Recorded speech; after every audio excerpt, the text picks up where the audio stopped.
午後幽霊線。これは知ってる人多いと嬉しいんだけど、リビング・デッド・ユースとか分かる。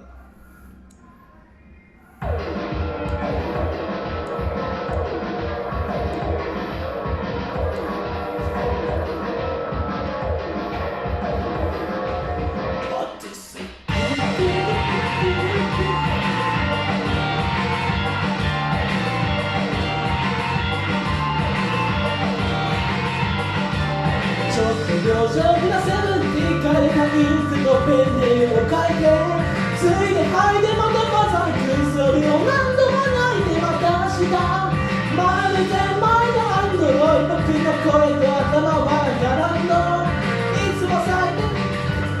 君に愛されたいと願ってた。ずっと病気とセブンティー決まらないまま食うのなんか食べばバカみたいに呼吸を詰め入れた。愛の代わりにアンドロイド、君を本当の嘘で騙すんだ。僕は幽霊だ本当さ、君の目には見えないだろうけど、そんなこんなで歌っては更新する幽霊線だ。良いも悪いもいよいよない完全な街を行く。止まりなれそうな夜間がごま探せ、衛星上の扉壊せ、見えないもっと信じてくれ。少年が声を紡ぐ僕のデビューシーンで生きてかけせ、遠い昔の面白いがあんまり急にはないのね、あんまり急にはないのね。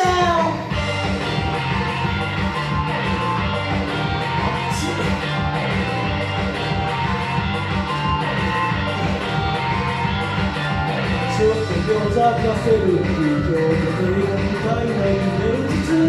愛も体の景色がそこでどんな夢見てもしょうがない。まるで前のアンドロイドでつなぎ込んでなく、知ってほしいが全部その君の手を引き連れて戻すとか、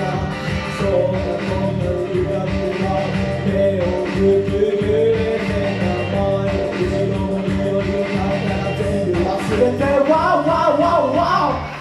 たたた太陽系の奥へ進め、飛び込む一年さんまたがれ、衛星上の扉壊せ、まんまのことは信じてくれ。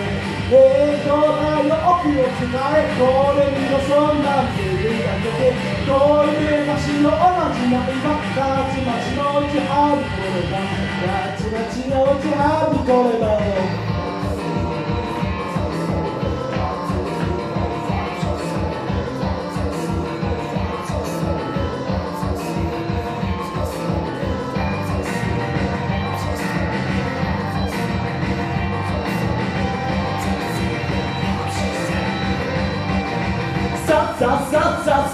千年の恨み放て、飛べみんな風に乗って、衛星上の扉壊せ、今後のことをさ信じてくれ。幽霊線は怒り散らせ、見てろ今度尻のつけ、遠い昔のおまじないがあんまりな嘘と知るのさ、あんまりな嘘と知るのさ。